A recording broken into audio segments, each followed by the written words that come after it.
অসুস্থতায় ভুগছেন, কিন্তু আপনি যদি একটুখানি বেশি দূর আপনাকে যেতে হবে না। আপনি যদি মালয়েশিয়ার লৌহমানব মাহাথির মাহমুদের দিকে তাকান, আপনি কি একবারও ওনার অভ্যাসটাকে কি ঘেঁটে দেখেছেন? যে উনি কিভাবে ১০০ বছর পর্যন্ত এই পৃথিবীতে আমাদের মধ্যে বেঁচে আছেন। হ্যাঁ, উনি সকালে শুধুমাত্র ১ পিস রুটি আর একটু মাংসের ঝোল বা মাছের ঝোল দিয়ে উনি খাবার শুরু করেন। তারপর উনি দুপুরে খান ১ চামচ ভাত আর একটা চিকেন, একটা গরুর মাংস বা একটা পিস মাছের টুকরা দিয়ে। রাতের বেলা উনি খান সেই এতটুকুই ভাত, ১ চামচ ভাত, এই এতটুকু ভাত আর একটুখানি মাংস দিয়ে ওনার রাতে খাবার শেষ করে ফেলেন।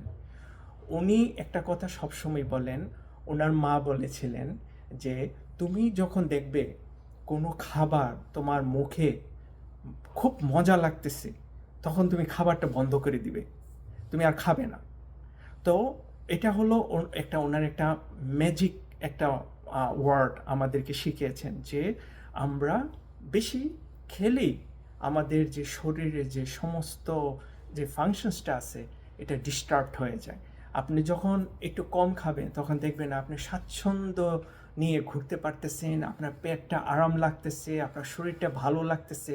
আর আপনি যদি একটু ওভার ইট করে ফেলেন তখন দেখবেন আপনার শরীরটা আপনার কথা শুনতেছে না। আপনি একটু ফলো করে দেখেন আপনার বেশি খাওয়ার ফলে আপনার শরীরটা কেমন লাগতেছে।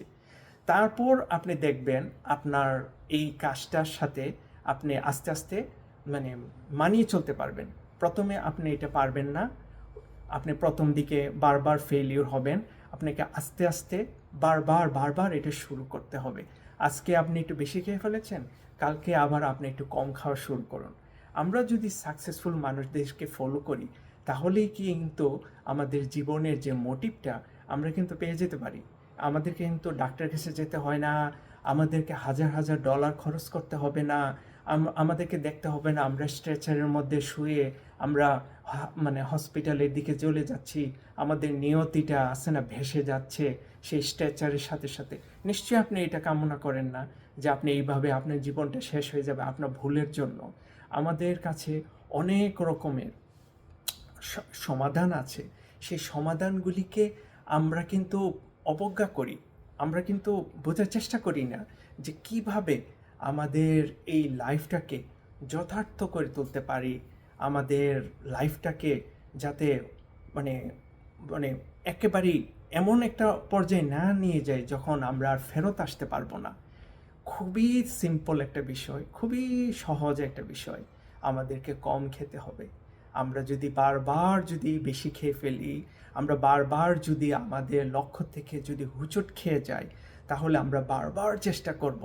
আমরা এটা আমরা এই অভ্যাসটাকে বাদ দিতে হবে। আমরা আছে না কালকে থেকে একটু কম খাওয়া শুরু করব। দেখবেন আস্তে আস্তে আস্তে আস্তে আস্তে আস্তে আপনি কম খাওয়ার যে অভ্যাসটা আপনি চর্চা করতে পারছেন, আপনি ওইটার মধ্যে ঢুকে যাবেন, ওই সার্কেলটার মধ্যে।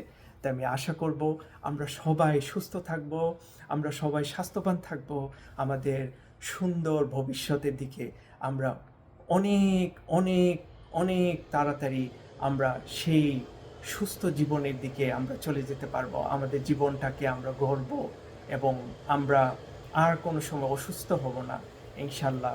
আমি আশা করি আমাদেরকে সেই তৌফিক আল্লাহ তাআলা দান করুন।